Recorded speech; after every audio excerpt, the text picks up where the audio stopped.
A 7th grader sits at home on a Friday night, messaging with their friend on their school-provided laptop. They discuss homework, lunchroom gossip, all normal conversation for middle schoolers. Without even realizing it, the conversation takes a turn. I'm going to kill myself if he gives us another pop quiz. This simple phrase sets off a chain reaction involving school staff, parents, and law enforcement. The local police department is alerted to a student at risk of harming themselves. This is referred to as a wellness check.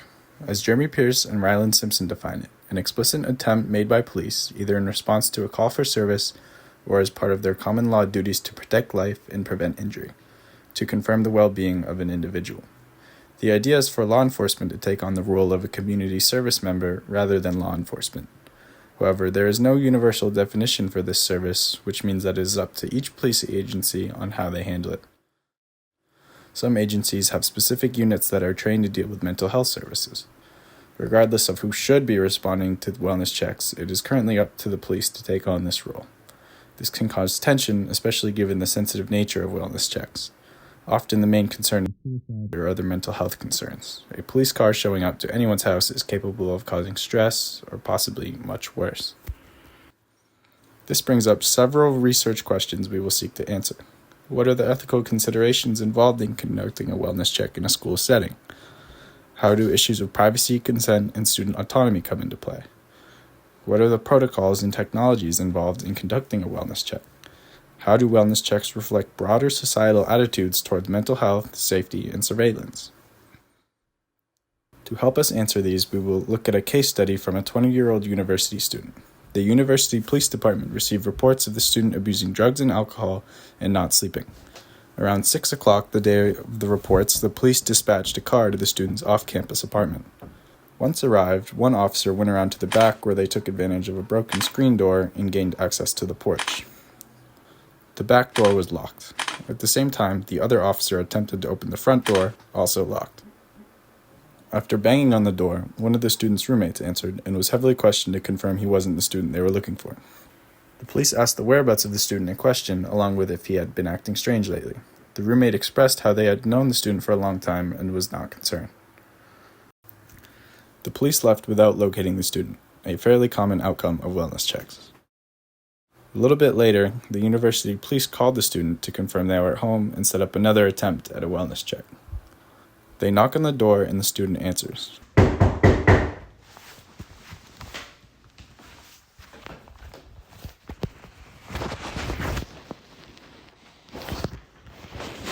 Hi. Yep. How are you? I'm Duncan. The male officer states why they are there. The reason why I'm here is because we got a call about you. Learned about you. You haven't slept. You've been abusing alcohol and drugs and stuff like that. So we're just here to make sure you're okay. He also mentions that he doesn't care if the student broke the law, just that he wants to make sure he's okay. Yeah. You okay? Yes. Okay. Do you use drugs and alcohol? I don't. You're not going to get in any trouble. I honestly don't care. I just want to see how truthful you're being towards me to make sure that you are okay. We understand that goes along with being a student. Wasn't born yesterday. Okay. Yeah. So this is part of my questioning, just to make sure you're good. This falls in line with the idea of a wellness check, with the officers acting as public servants rather than law enforcement. It also gives the student a clue as to why they are showing up in the first place, which could help alleviate confusion. The officer then asks if the student is a clean person and asks to see his room. Are you a clean person? Yes. Do you make your bed every day? Pretty much. Did you make it today? Yep. Can I see? Here, the officers enter the apartment and get a first-person glance at the living situation. Is he being truthful? Is this place clean? Signs of drug or alcohol abuse? It doesn't look clean, but it's very functional. This is a normal college kid's room. Okay, hey bud, how's it going? After squashing any living area concerns, the female officer takes over the conversation. Rather than asking direct questions like the male officer, she takes a softer approach with more hypothetical proposals. Do you know that offer free resources to the students? Yeah. You have to find people. Therapist you can talk to. You think you may need to talk to someone about, but you know, you have seen people declining because they become so addicted to this stuff, and it's hard to get out of that cycle. Yeah. It has the open, which is in alcohol for any like drugs or alcohol, and they trying to help you. They're not to shame you. If you're not doing well academically, we had the We Care department. I believe they moved to British. Sorry if I talk to your roommate while you're talking to Officer Katz real quick. Yeah, I think we'll do it for that. So let's say you have midterms or final or quiz, you're not doing good. Your professors can help you through We Care. They will ask you professor or instructor to give you time. So you don't have to struggle. You're struggling with any classes or anything. I don't know your situation. We all have something. But like, get it like, okay, what's going on with me? You know what I mean? Yeah, have absolutely. fun. You live it like you're handsome man. Yeah. You're handsome. You're smart because you don't freaking know this in school. But do the right thing for yourself. Yeah. I'm going to give you a Cooper's business card if you want it. You can make an appointment. You want to come and visit one-on-one or a group of friends. Yeah. Feel free to. But we use Candace. We're going to talk to a therapist. It's free. As many sessions as you want, anytime. The male officer comes back outside to wrap up the wellness check. Before he leaves, he gets some more off his mind. You didn't go to your TV session, huh? No, not today. I was just busy, yeah. All right. Yeah, seriously, don't, like, you gotta sleep, man. Yeah, I know. I'm planning on getting sleep tonight. I'm looking forward to it.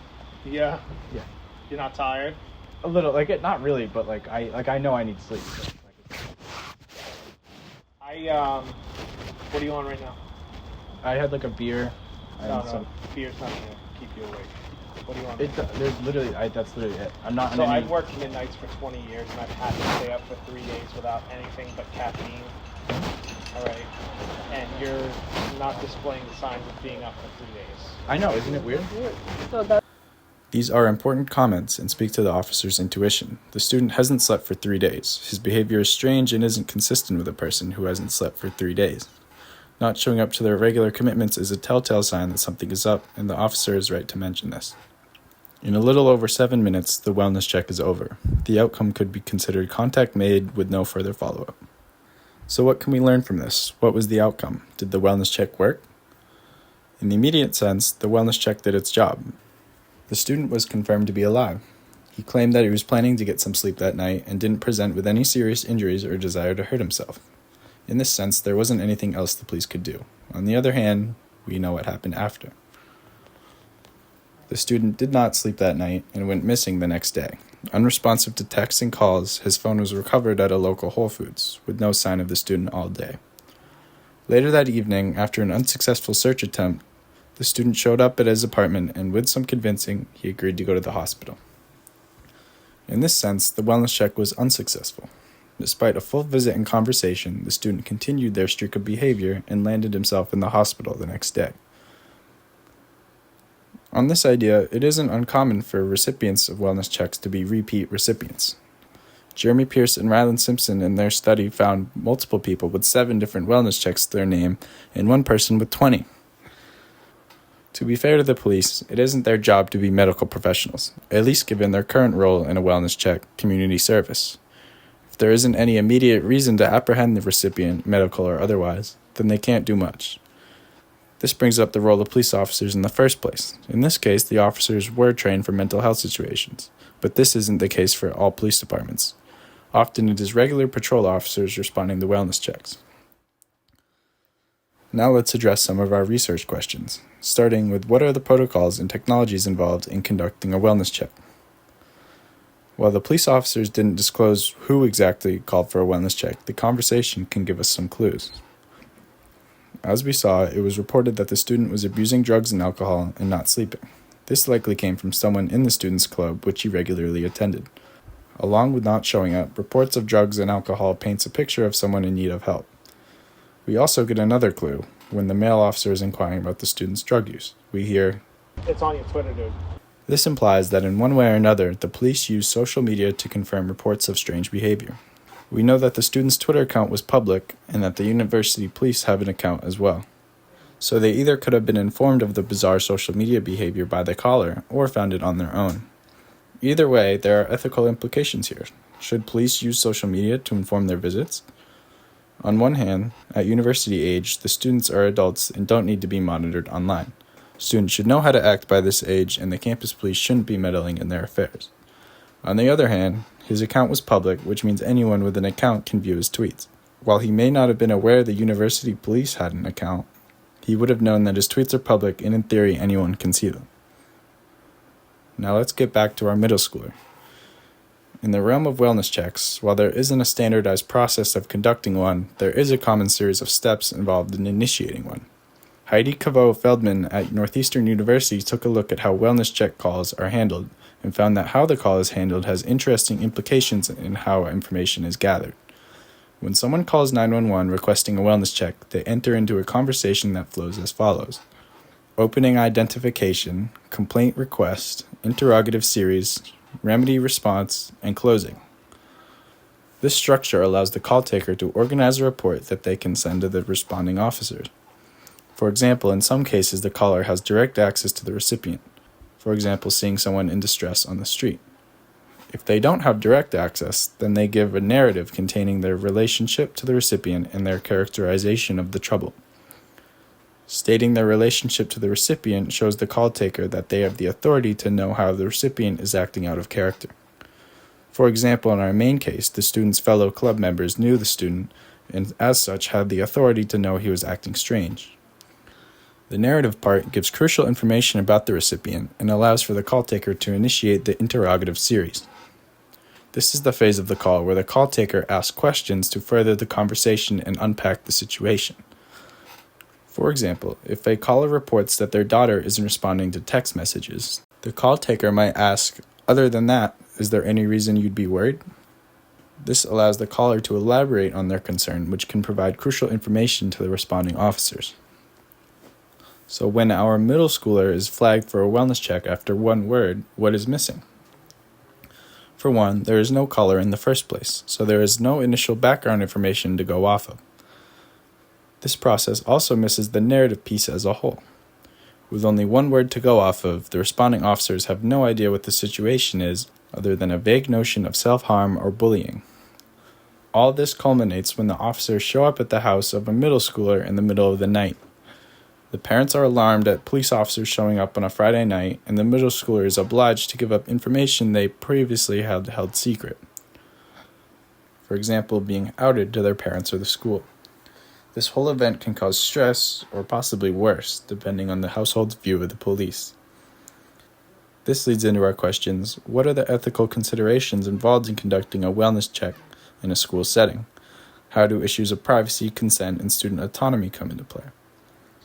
These wellness check situations play into a bigger picture of how we view student autonomy. In one camp, we have the idea that children are to be protected, and as such have no right to privacy. On the other, there is the idea that they need freedom to explore and should not be overly monitored by adults. For our middle schooler, the latter seems to be the better option. Monitoring chat messages violates our norms of communication. We expect a degree of privacy when chatting with others, that they will be the sole recipient of communication. When taking bits of conversation out of context, we violate this norm and add additional harm and stress by calling the authorities. For our college student, however, the conversation is more complex. We assume that the check was initiated by a real human who went through the process of requesting a wellness check. This is a well-established process in law enforcement, and with the information we have, it seems to fall in line. Abnormal behavior was reported to the university police and verified via public information accessible online. Although the wellness check itself didn't prevent the student from being hospitalized, it is fair to argue that there was value in the wellness check. The officers were able to verify that the student wasn't in any acute danger, and that their current surroundings weren't conducive to any future danger. And they provided multiple resources to reach out to for help with mental health. How do wellness checks reflect broader societal attitudes towards mental health, safety, and surveillance? Wellness checks are a critical tool in our push towards addressing mental health. It provides a mechanism for concerned individuals to request a formal check-in on the recipient. This goes a long way in assuaging the concerned individuals. It also gives the police officers the ability to focus on the well-being of the recipient rather than enforcing the law.